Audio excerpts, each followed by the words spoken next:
House of the Dragon Season 3 Episode 3 is titled Rhaenyra Triumphant, the episode primarily focusing around Rhaenyra's point of view now that she has taken King's Landing, as the woman quickly learns that the throne is a poisoned chalice. As King's Landing and Flea Bottom are in utter disarray, the small folk are in desperate need of food and help, and to make matters worse, the Greens have hidden most of the city's gold away, leaving Rhaenyra with no easy solutions, as the weight of the crown weighs heavy on the new queen's head.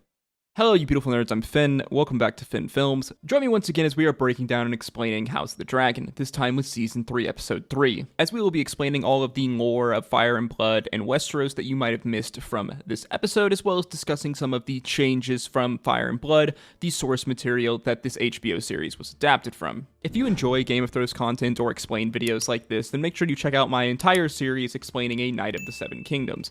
As always, these videos will not contain spoilers until the very end in a specifically marked spoiler section. Okay, let's get started. The episode opens as we see Daemon is meeting with Lord Ormund Hightower and his massive host of men.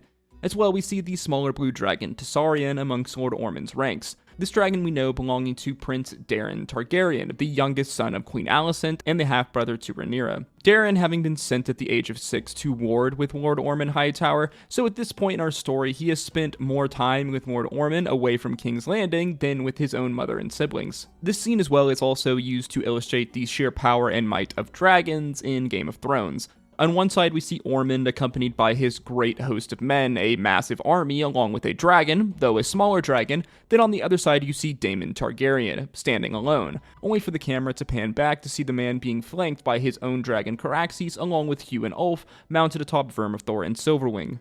As these three men, with their fully grown dragons, are enough to make a host of thousands of men surrender. This being the true might and the power of dragons. Daemon informs Ormund that Rhaenyra sits the Iron Throne, and that in his words, the war is now over. The Queen with her mercy having offered clemency to Ormund and his army if they swear allegiance to her, though Ormund doubts that Daemon is telling the truth. However, Daemon tells the man that his uncle Otto encountered this truth very personally, extremely recently, as we know from the climax of episode 2 with the beheading of Otto Hightower. Lord Ormund then, for the sake of the lives of his men, draws his Valyrian steel sword, Vigilance, as he declares his allegiance to Queen Rhaenyra. Daemon then throwing in one last curveball as he demands that his nephew, Daemon Targaryen, Lord Ormund's ward, be given over to him as he will be coming back to King's Landing. As we see a silver-haired boy around the age of 15 is presented to Daemon.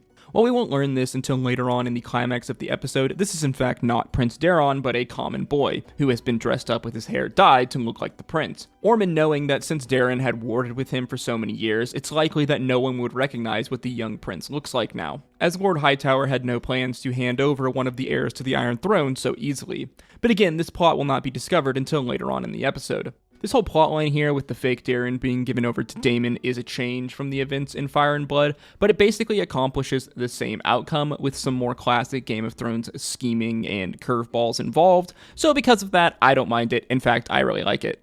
Back in King's Landing, we see Rhaenyra is settling into the castle that she grew up in, having moved into her father's bedchambers. Rhaenyra remembering what it was like being a girl in the castle, memories of her father when he was strong before his sickness took him. This line here by Rhaenyra, that her father was stronger back then, is kind of a bit of an homage to a classic line by Robert Baratheon. He came running at me, this dumb, high-born lad, thinking he could end the rebellion with a single swing of his sword. I knocked him down with the hammer. Gods, I was strong then. Rhaenyra is then planning her coronation, as we watch her walk through the halls of King's Landing. In the background, we see many servants working to remove all of the symbols of the Greens from the castle, replacing them with the symbols of Rhaenyra, the Blacks. Rhaenyra is planning on having a grand coronation, this to her being a symbol of legitimacy, a thing that Rhaenyra craves, in order to seal her place on the Iron Throne as her father's heirs. Rhaenyra, as we will come to see throughout this episode, is obsessed with this idea of legitimacy. Daemon then arrives back at the castle, introducing Rhaenyra to the fake Daemon Targaryen, her half-brother, though again at this point they believe this is the real Daemon, as Rhaenyra has him imprisoned in a room. Daemon wants Rhaenyra to kill the lad as he stands as a claimant to the throne, so he is a direct threat to her, but we can tell from Rhaenyra's face here that she doesn't want to do this. They then head to the small council where the Grand Maester is telling Lord Corlys about the state of the city, specifically the treasury, which is quite empty. Lord Lannister having divided the gold and sent it out of the city for safekeeping, meaning that the treasury is depleted, the crown is, for all purposes, broke. This means that Rhaenyra will not be able to hold her grand coronation to symbolize her legitimacy, but the new queen will soon see that this lack of gold will lead to much greater problems. The Grandmaster stating that if anyone would know the location of this missing gold, it would have been Lord Jasper, the Master of Laws, but we know from the previous episode that Rhaenyra had him killed. The realm is awash with many problems. Triarchy pirates are causing mayhem throughout the kingdom, the granaries of King's Landing are empty, the planting season is month away, and the people are starving. The Balerian fleet we know from the Battle of the Gullet is in ruins, so trade routes cannot be established quickly to get food. So a solution needs to be found, and found quickly. Mysaria warning that a hungry population is a dangerous one. This being some rather ominous potential foreshadowing for this story, Rhaenyra demands that tribute be taken from all of the great houses in order to raise funds for the city. She then learns that Aemond has claimed Harrenhal and slain the Castellan Lord Strong, but Aemond has since disappeared along with his dragon. Daemon inquiring about Alice Rivers, though the Grand Maester knows nothing of her. If you want to know more about what is happening with Aemond One-Eye and Alice Rivers, don't forget to check out my video over episode 2, which I will link in the eye above. Rhaenyra wants Aemond, Vhagar, and Sheepstealer found, as she believes these are the greatest threats to her throne. Again, Rhaenyra still doesn't know that it was actually Rhaena, a top Sheepstealer, at the Battle of the Gullet. The castle as well we see is overrun with rats after King Aegon had all of the rat catchers killed, after the events of Blood and Cheese. Rhaenyra then leaves, making her way through the castle where she heads to Alicent's room. Rhaenyra then asks Alicent about the location of the gold, but Alicent knows nothing about it. She also knows nothing about the location of Aegon or what has happened with Aemond.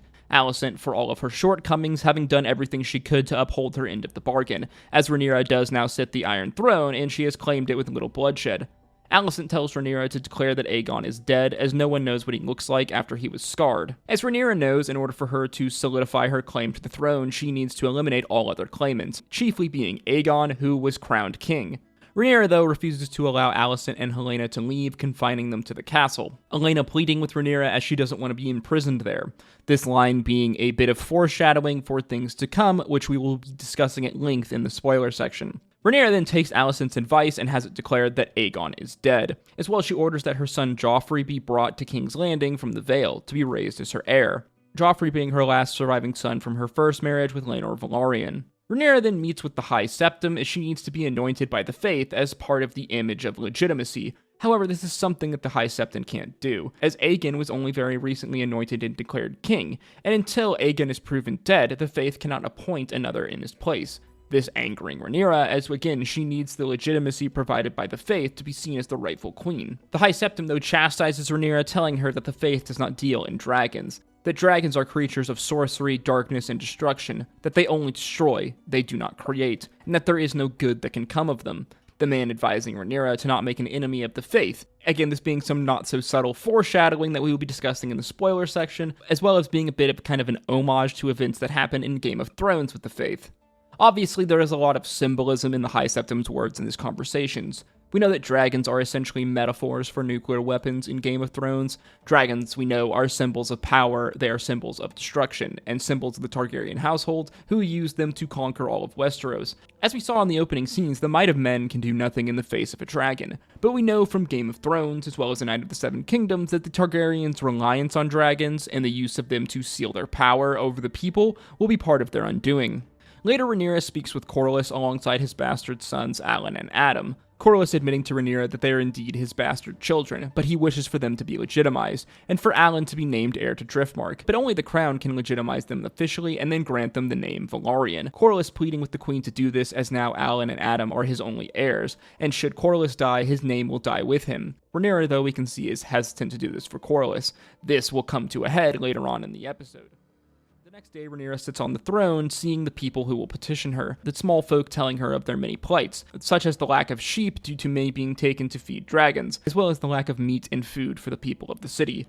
Rhaenyra offering the use of the Kingswood, which is an affront and a breach of norms, as the Kingswood is the private hunting area for the king of the realm. This idea from Rhaenyra coming from a good, kind-hearted place, but it is seen as a potential insult to her forebears. As such, she declares that small game such as rabbits could be taken from the Kingswood, but not stags nor boars. This line coming directly from Fire and Blood, but it was originally uttered by another character, the Squire Trystane Truefire, but in the HBO series we see it was given to Rhaenyra, which in this context does make sense. A woman named Sylvie then approaches the queen asking for justice for what the common folk have suffered, as the nobles of King's Landing have been hoarding goods and food since Rhaenyra's blockade was put in place. Back to the small council, Baela has been sent out to search for Vhagar and Sheepsealer, but she has found nothing.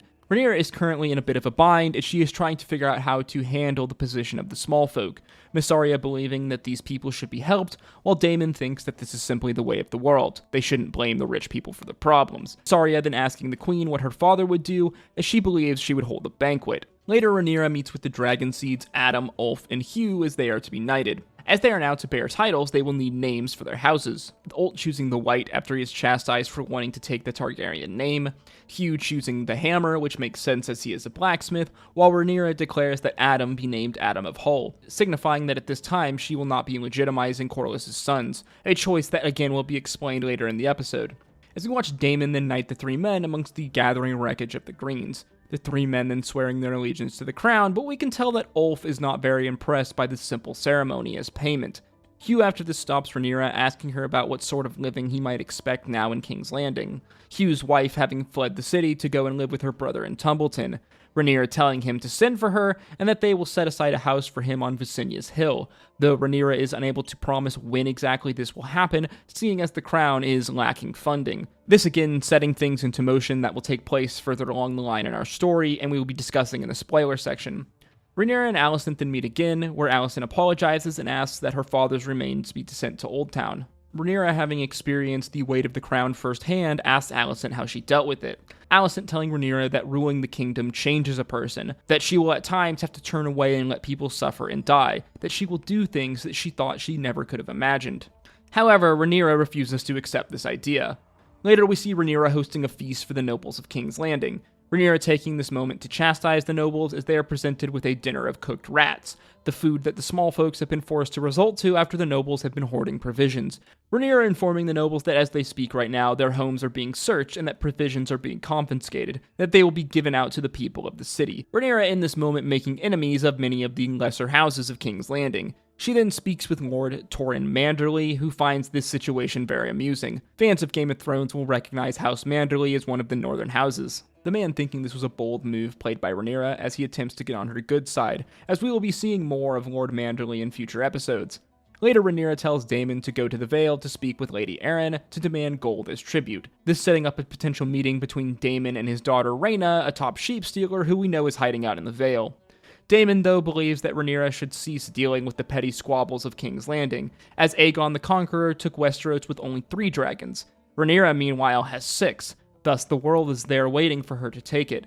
Dorne, Essos, the Free Cities, all of it. As we need to remember, at this point in history, Dorne has yet to be conquered and made part of the 7 Kingdoms, which technically are 9 kingdoms, as is pointed out by Egg in Knight of the 7 Kingdoms. Daemon believes that with the powers they wield, they are essentially gods, as the Targaryens were always meant to be, this being the dream of Old Valyria. However, Rhaenyra knows that the dream of Old Valyria ultimately led to their doom, the doom of Old Valyria, which destroyed the entire way of life of the Dragon Lords. All of these Dragon Lords dying except for the Targaryen ancestors who fled and came to Westeros. Rhaenyra in this moment remembering her father's words that there is a level of power that is too much for a single person to bear. Later that night, Rhaenyra goes to Daemon's room, but she is unable to follow through with killing him. The next day, Rhaenyra goes before the common folk, handing out provisions to them in front of the Great Sept of the Faith of the Seven. These provisions, again, we know were taken from the noble households, though we know these provisions are not enough to solve the lack of food problem in King's Landing. It is merely a token gesture meant to win the people's favor. Later, Corlys confronts Rhaenyra about her unwillingness to legitimize Adam and Alan, Corlys having given everything to Rhaenyra and has asked her only for this favor in return. Rhaenyra states that she can't do this, especially considering the rumors which abounded her own sons. As if we remember, Rhaenyra's sons, Jacaerys, Lucerys, and Joffrey were all rumored to be born from Harwin Strong. And seeing as Joffrey is her current heir, she cannot be seen to be raising up illegitimate children at this time. This angering Corlys, who calls Rhaenyra's sons all bastards, as we see that tensions are beginning to boil over in King's Landing, Rhaenyra having spurned one of her closest allies, Corlys Velaryon. Rhaenyra then speaks with Alicent, telling her that her son Daemon is in King's Landing. As Rhaenyra doesn't want to kill the boy, she declares that he will be sent north to the Wall to take the Black. As we then flash over to Daemon's room, Alicent coming face to face with the boy, which she immediately looks on in shock, as this is in fact not her son. The young man then admitting the farce, that Lord Ormund put him up to this and dyed his hair, and sent him there disguised as Prince Daemon. Later that night, Rhaenyra is informed that there is a dragon keeper at the gate, the man telling her that Ormund's Hightower host has taken the town of Tumbleton in the Reach, the place that was mentioned earlier where Hugh's wife is currently residing. The dragon keeper having barely managed to escape as the people of Tumbleton have been taken hostage, as he informs Rhaenyra that the young dragon was taken inside the city. This likely referring to Targaryen Daemon's dragon, or possibly referring to the young dragon Morning that has been born during the Dance of the Dragons, though it seems likely that this is referring to Targaryen Daemon's dragon. Rhaenyra in anger wants to burn the city along with Ormund and his host to the ground, but she knows that the people are being held hostage, so if she did this, she would be killing many innocents in the process. As behind Rhaenyra, we see the colors of the greens that have been gathered all throughout the episode are then set ablaze, as the episode ends off in a dramatic climax, setting into motion the events of the Battle of Tumbleton, as House of the Dragon Season 3 Episode 3 comes to a dramatic end. In the final part of the video, I will be discussing potential spoilers for House of the Dragons and Game of Thrones, so if you have enjoyed the video so far, please make sure you like, comment, and subscribe. If you do wish to avoid spoilers, please skip to the time either on screen now or in the timestamps down below. Again, spoiler warning ahead. So to begin, we need to talk about Hugh, Ulf, and the town of Tumbleton. As for all three of the episodes we've seen so far in Season 3, we have seen the kind of slow burn setup for the moment that Ulf and Hugh will ultimately betray Rhaenyra. This according to Fire and Blood coming in the first battle of Tumbleton. Ulf, we know, is motivated by personal greed and station, the man not feeling that he was given the proper reward or respect for being a dragon rider. Ulf in many ways viewing himself as an actual Targaryen, as we saw when he tried to declare himself a Targaryen during the knighting ceremony. So it's pretty easy to see and understand Ulf's motivation for ultimately betraying Rhaenyra.